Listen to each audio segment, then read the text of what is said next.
Shalom, selamat sore Ibu Bapak Saudara terkasih yang ada di tempat ini, juga di rumah masing-masing ya.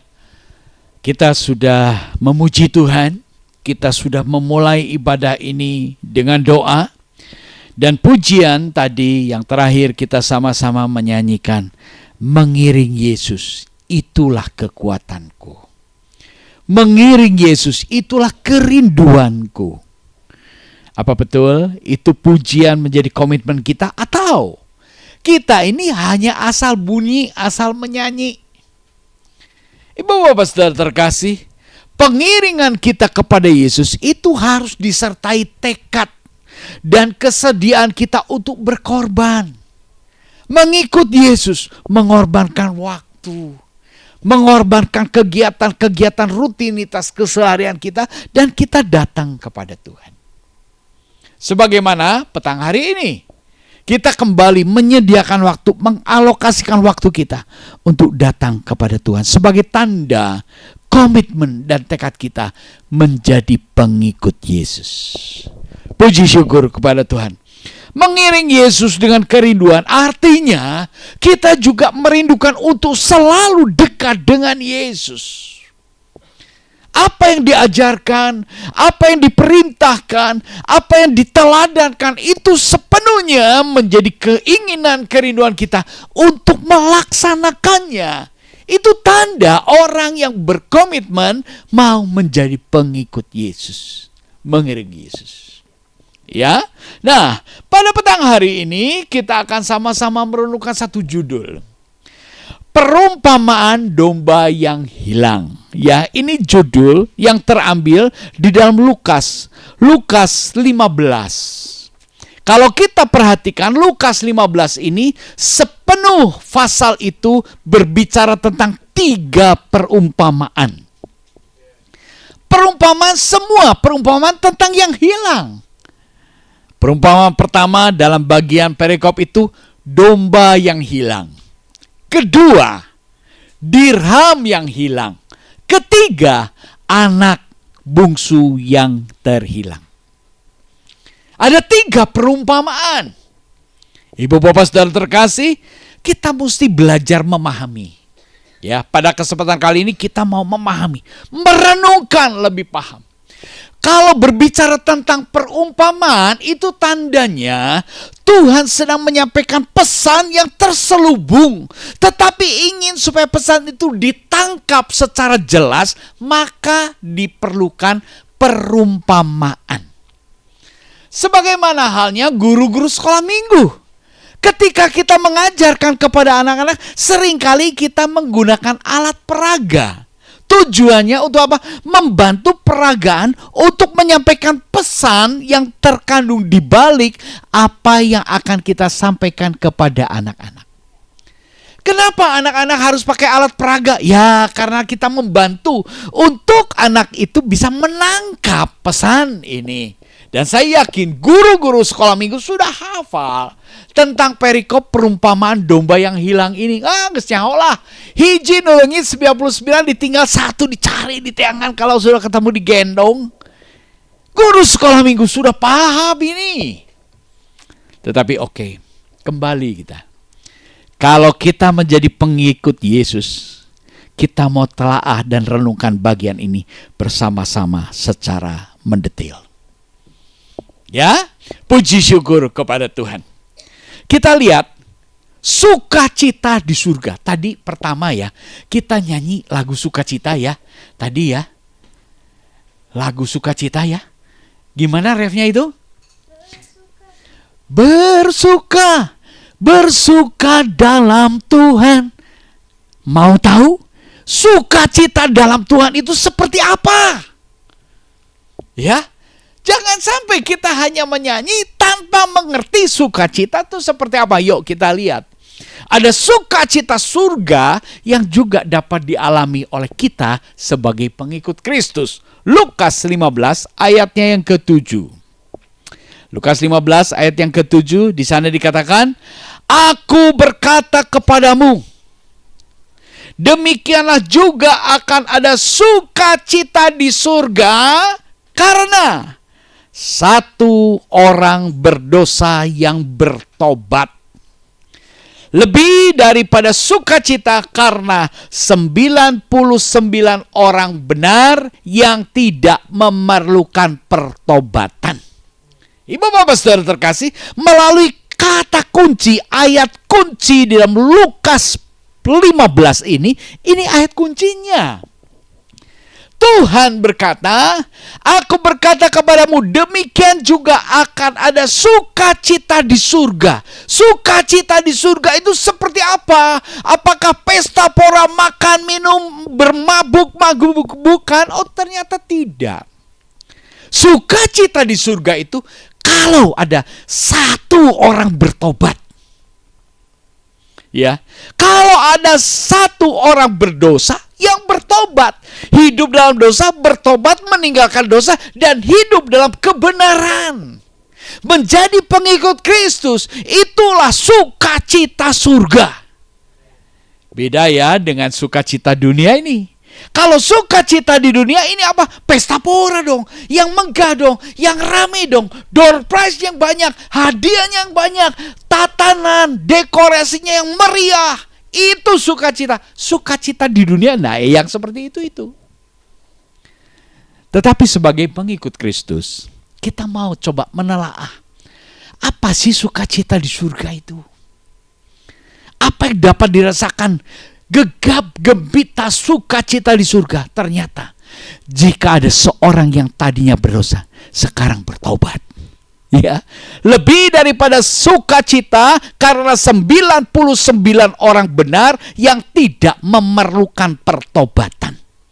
Jadi artinya sukacita di surga itu dapat bergema karena ada satu pertobatan. Saya tuliskan di sana, penyesalan yang disertai dengan tindakan perubahan menjadi lebih baik, itulah pertobatan. Pertobatan itu seperti apa sih? Bukan cuma asal ngomong. Ya udah saya tobat. Sudah tobat. Maafin dong, aku sudah tobat. Isuk pakai to jadi deh.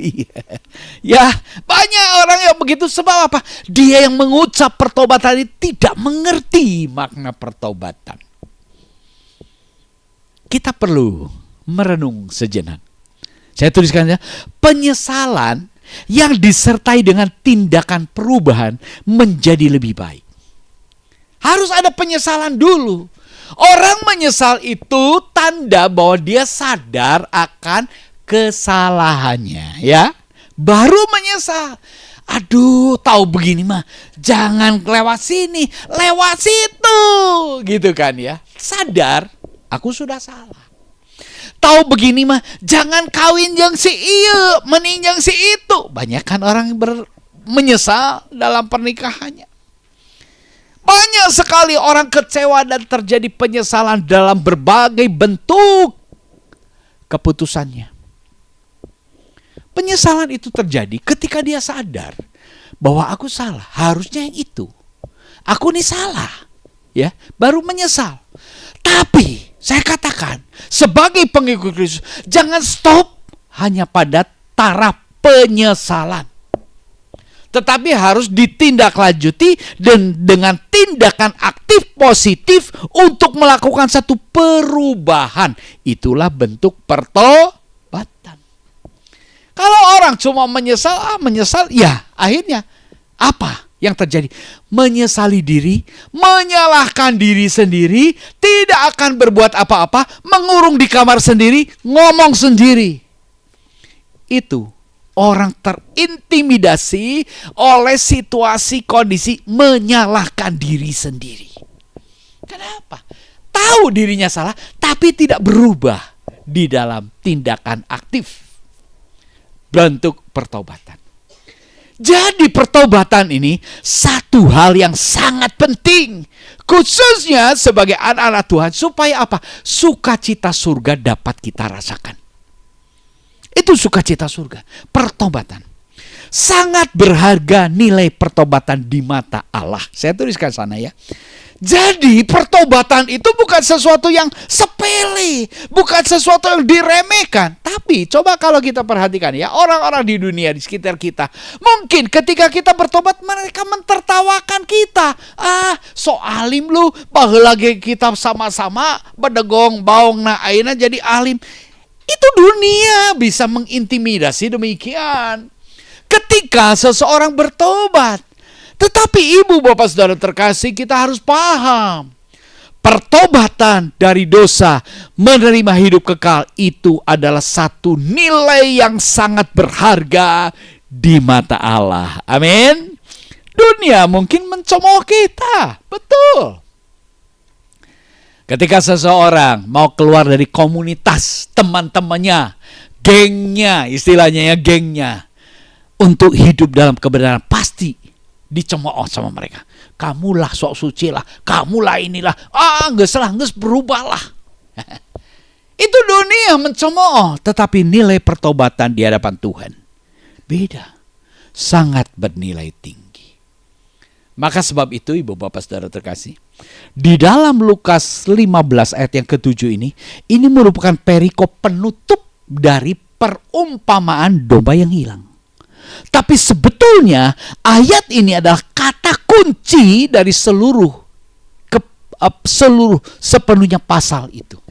Maka di dalam perumpamaan yang ketiga ya, di sana diutarakan tentang perumpamaan anak yang hilang. Apa bedanya? Domba yang hilang dicari. Dirham yang hilang dicari. Tapi anak yang hilang diapain? Dinantikan. Ini perbedaan. Ini perlu kita serius mengkaji bersama sehingga kita bisa menimba inti permasalahan di dalam bentuk perumpamaan. Kalau perumpamaan itu kita tidak bisa mengerti dengan jelas, mana bisa kita memahami apa sih pesan yang sesungguhnya. Pertama, kita tahu nilai satu pertobatan. Domba, ketika dicari, mungkin domba itu tahu dan melihat gembalanya yang mencari. Ada dua sikap. Domba itu bisa datang kepada gembala, atau satu sikap lagi, domba itu bisa malah melarikan diri. Betul nggak ya? Wah, cerangus makin menjauh, makin nyumput, makin ngumpet. Itu domba. Domba bisa bertobat nggak? Ya susah ya. Tanyanya kepada kita umat manusia, tanya domba bisa bertobat nggak? Kita kan bukan domba. Tapi yang jelas, di dalam perumpamaan ini ada perbedaan. Mengapa domba yang hilang dicari? Dirham yang hilang dicari. Tapi anak yang terhilang dinantikan. Sebab apa? Anak itu harus menyadari kesalahannya, harus mengalami penyesalannya, harus satu tekad untuk hidup dalam pertobatan. Baru anak itu bisa datang kembali kepada Bapa. Domba mah teu bisa.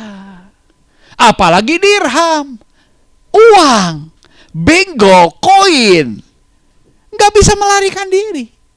Nggak bisa kemana-mana. Pasif. Ini harus sepenuhnya aktif daripada orang yang mencari.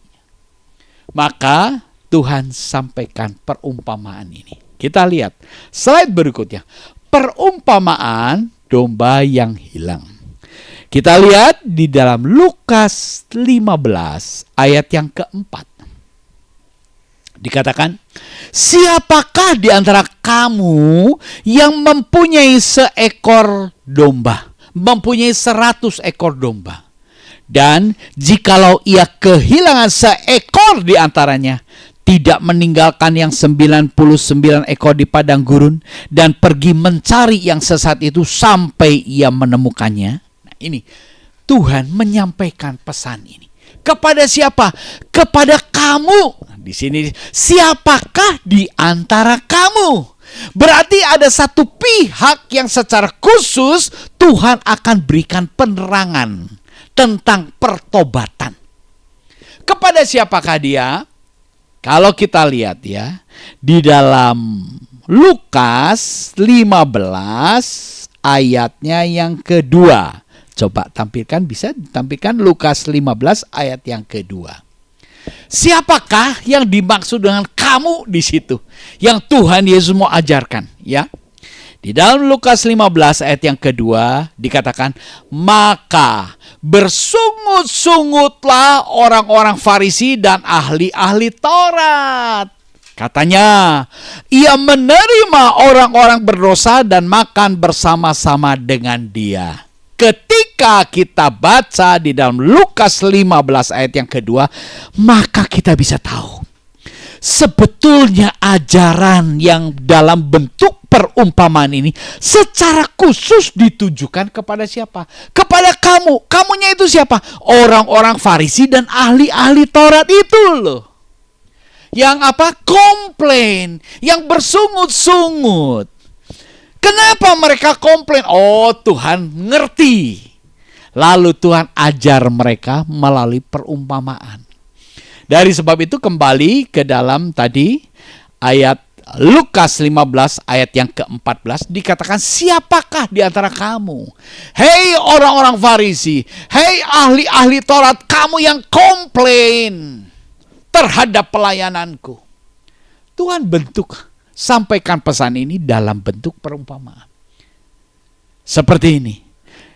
Yang mempunyai 100 ekor domba, dan jikalau ia kehilangan seekor di antaranya, tidak meninggalkan yang 99 ekor di padang gurun dan pergi mencari yang sesat itu sampai ia menemukannya? Itu pertanyaan Tuhan kepada orang-orang yang cuma bisa komplain ini. Saya tuliskan di sana, diperlukan usaha yang sungguh-sungguh untuk mencari yang bernilai namun terhilang. Betul gak ya? Sesuatu yang bernilai hilang, dicari. Tetapi kalau sesuatu yang gak ada harganya hilang, gak akan dicari, bahkan dibuang. Kan begitu ya? Kita bisa paham. Apa yang Tuhan Yesus sampaikan tuh, yang dicari pasti sesuatu yang bernilai. Nah, perumpamaannya dalam bentuk pertama, domba yang hilang. Karena tuh orang-orang Farisi itu taunya tuh aset. Domba itu dianggap sebagai aset, sebagai harta. Ditantang sama Tuhan. Coba kalau asetmu hilang, kamu cari nggak? Cari. Lalu dirham yang hilang. Kalau koinmu hilang, uangmu hilang, kamu cari nggak? Pasti cari. Kamu akan berusaha sedemikian rupa untuk mencari yang bernilai, namun yang terhilang. Untuk apa? Kembali didapatkan. Itu bentuk perumpamaan yang Tuhan Yesus ajarkan kepada orang-orang Farisi dan ahli-ahli Taurat itu. Ketika seseorang sudah menemukan apa yang terhilang, mereka akan menemukan dengan penuh sukacita. Tuh orang-orang Farisi juga akan bersukacita. Sukacitanya apa? Kalau dombanya ketemu. Sukacitanya apa? Kalau uangnya, dirhamnya ketemu. Gitu ya. Kita lanjut slide berikutnya. Sukacita menemukan yang terhilang. Ya. Ketika kita kehilangan sesuatu, kita cari. Ketemu. Hore, sukacita bukan? Di dalam Lukas 15 ayat yang kelima. Dan kalau ia telah menemukannya, ia meletakkannya di atas bahunya dengan gembira. Ini satu nilai sukacita. Ketika seseorang menemukan apa yang telah terhilang, sesuatu yang berharga yang telah terhilang ditemukan kembali, sukacitanya luar biasa. Lukas 15 ayat yang ke-6. Dan setibanya di rumah, ia memanggil sahabat-sahabat dan tetangga-tetangga serta berkata kepada mereka, bersukacitalah bersama-sama dengan aku, sebab dombaku yang hilang itu telah kutemukan. Ada sukacita. Di dalam sukacita yang dialami oleh orang yang sudah menemukan yang terhilang. Sukacita. Di dalam Lukas 15 ayat yang ke-6 ini berbeda dengan sukacita yang dimaksud, yaitu sukacita surga. Beda ya. Memang orang kalau menemukan bisa sukacita. Tapi beda, tingkat sukacitanya itu beda. Maka kita sebagai pengikut Kristus, kita harus paham betul sukacita apa yang akan kita alami, apa yang akan kita terima, apa yang kita nikmati jika kita menjadi pengikut Kristus yang setia. Yaitu apa? Sukacita surgawi. Nilainya berbeda. Sukacita surgawi terjadi jika ada seorang berdosa bertobat. Sukacita dunia jika sesuatu yang hilang, yang berharga dan ditemukan. Itu sukacita yang ada dalam dunia. Padahal kita hidup di dalam dunia ini pun terbatas toh. Betul toh? Ketika kita harus meninggalkan dunia, apa yang kita bisa bawa? Semua yang ada pada kita pun tidak bisa satu pun kita bawa. Betul ya? Itu menunjukkan perbedaan sukacita dunia dan sukacita surga. Kita harus paham ini. Sehingga kita bisa tidak terlalu tertarik dengan sukacita dunia kalau kita paham sukacita dunia ini bersifat sementara. Bersifat hanya sementara. Ada orang ya, mencari sukacita kepuasan lalu melakukan satu tindakan-tindakan dosa. Mereka korupsi. Sukacita sementara, ketika ketahuan juga kan babak belur. Mereka melakukan perselingkuhan, senang sementara, ketika ketahuan juga babak belur. Tidak ada sukacitanya.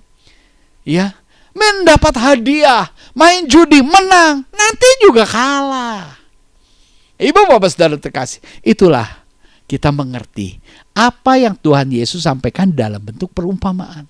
Ternyata ketika kita telusuri, ketika kita renungkan secara dalam, ternyata perumpamaan itu menyingkap sesuatu yang sangat mendalam dan sangat berarti, khususnya bagi kita pengikut Kristus.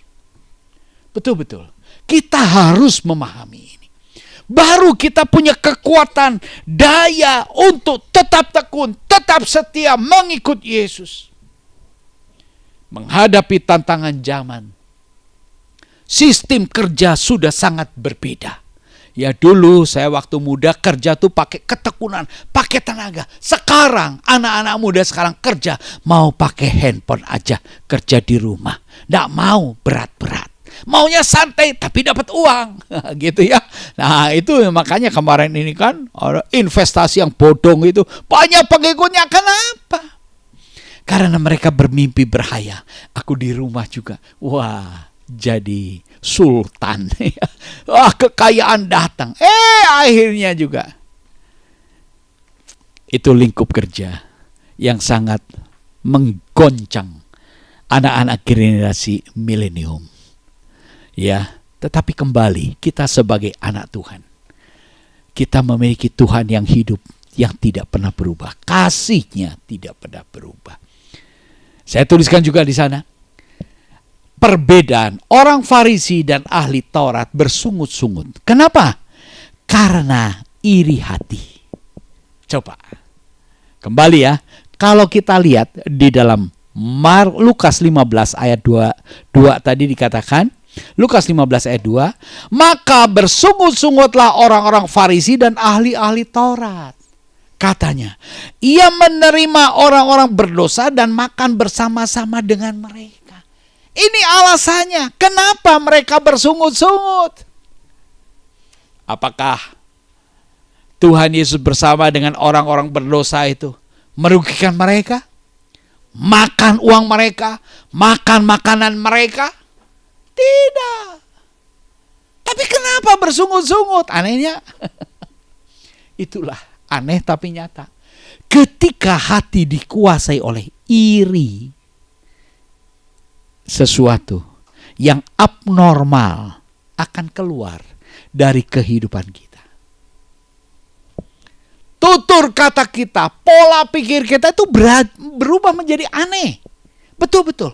Orang yang iri hati itu pikirannya jadi aneh. Abnormal. Di atas rata-rata. Orang gak kepikir tapi mana nama kepikir. Nah ini seperti orang-orang Farisi. Orang-orang Yahudi. Dia komplain terhadap pelayanannya Yesus. Ya. Nah Itulah bagian-bagian yang terkait dengan perumpamaan domba yang hilang. Tuhan ingin menegur, menyingkap nih kebenarannya begini. Lalu kamu bertobat. Kamu jangan iri. Ayo bertobat. Begitu kan ya? Baik, kita lanjut di dalam slide berikutnya, yaitu Yesus mencari dan menyelamatkan yang terhilang. Ini Yesus. Yesus juga tidak tinggal diam. Yesus juga mencari. Yesus juga berupaya. Apa? Karena nilai jiwa itu jauh lebih berharga dan bernilai. Maka Yesus katakan, sangat bersukacita di surga jika ada seorang berdosa yang bertobat. Tuhan Yesus pun cari menjangkau jiwa-jiwa. Kita lihat di dalam Lukas 15 ayat yang pertama. Lukas 15 ayat yang pertama berbunyi demikian. Para pemungut cukai dan orang-orang berdosa biasanya datang kepada Yesus untuk mendengarkan dia. Para pemungut cukai dan orang-orang berdosa biasanya datang, sudah terbiasa untuk datang. Datang kepada siapa? Datang kepada Yesus. Ngapain? Mengikut Yesus. Mau diapain? Mendengarkan apa yang dia katakan. Nah, kita paham ya.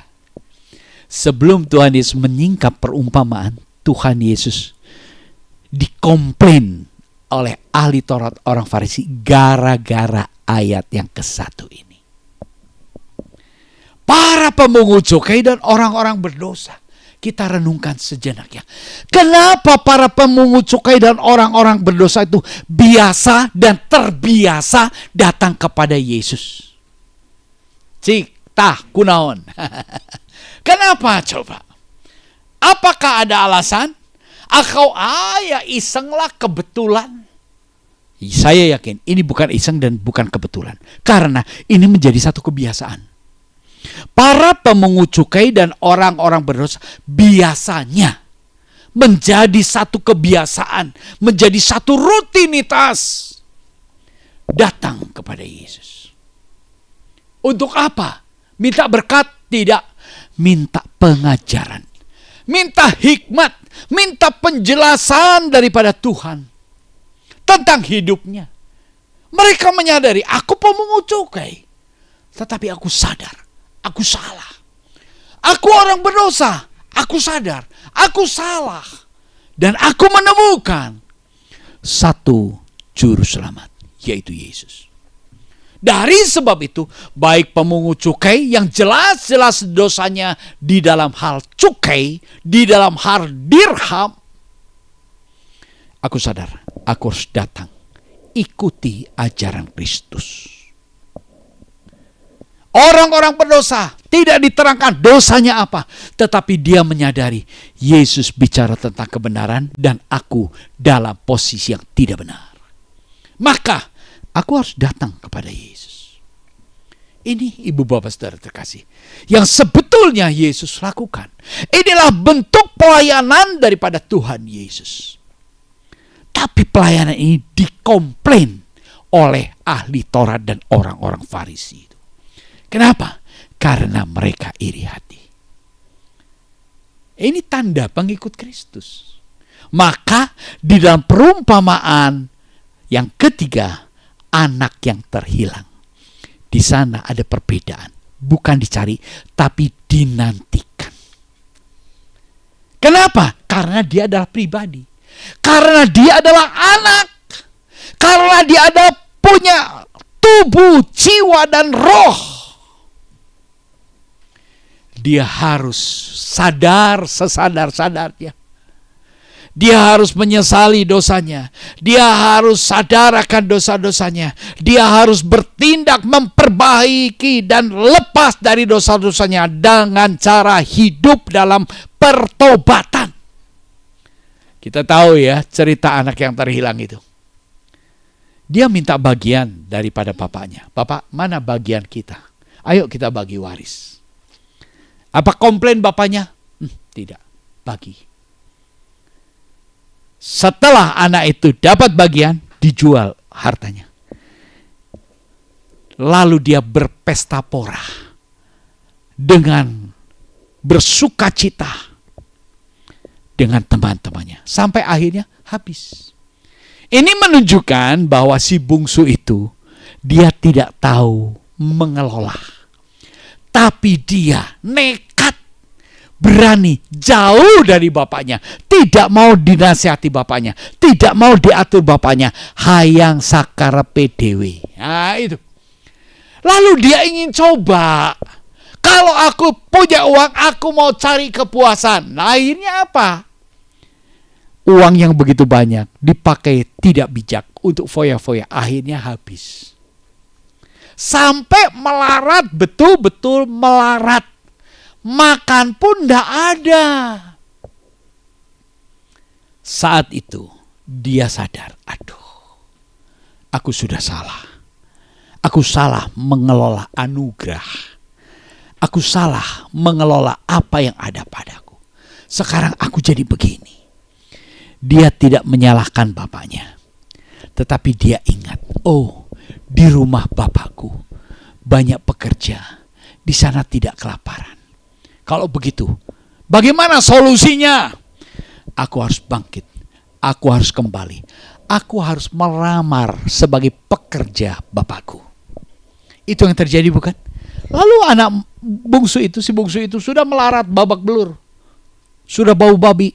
Dia baru datang melamar kerja kepada bapaknya. Ini si bungsu cukup tahu diri. Dia tidak komplain, "Hei, Bapak." Tidak. Tetapi dia mau memposisikan diri sebagai hamba. Ini tanda penyesalan akan dosa, bertindak dengan pertobatan, bertindak dan pertobatan dilakukan dengan penuh sikap rendah hati dan penghormatan kepada bapaknya. Apa yang terjadi? Ketika dari jauh bapaknya melihat, itu si bungsu yang sudah berubah penampilannya. Dulu ganteng, gagah, bersih, kulitnya juga bercahaya. Sekarang aduh, kusam, kumel, bau. Tetapi bapak tetap ingat, si bungsu itulah anakku. Lalu apa yang terjadi? Apa ditolak? Tidak. Bapak itu bergegas dengan belas kasihnya. Dia lari menjemput, merangkul anak itu. Orang yang bertobat tetap menjaga hati dengan sikap rendah hati. Ketika dirangkul bapaknya, dia tidak menjadi gede kepala. Tapi dia tetap, "Bapak, aku sudah berdosa kepada surga dan juga berdosa kepada Bapa. Jadikan aku sebagai hamba-Mu." Tetap sikap rendah hati. Nah ini, pertobatan ini pun membawa seseorang tetap menjaga hati untuk sikap rendah hati. Itu bukti pertobatan loh. Orang yang tadinya tinggi hati sekarang rendah hati, itu bukti pertobatan. Itu bernilai di hadapan Tuhan. Dan itu mendatangkan sukacita surgawi. Ya. Demikian juga apa yang Yesus lakukan.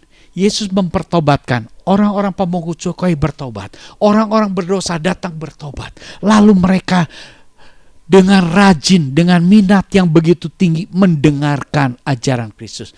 Tapi orang-orang Farisi, ahli Taurat, iri hati. Saya tuliskan sana, orang Farisi dan ahli Taurat iri hati atas pelayanan Yesus. Ini.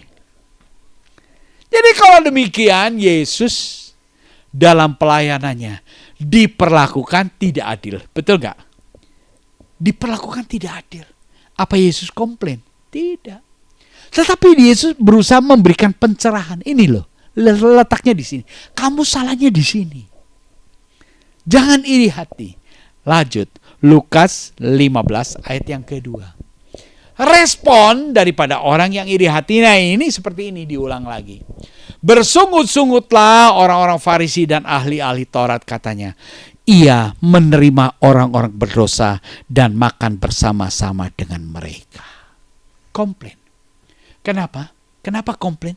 Kenapa iri? Bukan saja iri terhadap pelayanan Yesus, tetapi iri juga kepada pemungut cukai dan orang-orang berdosa. Betul?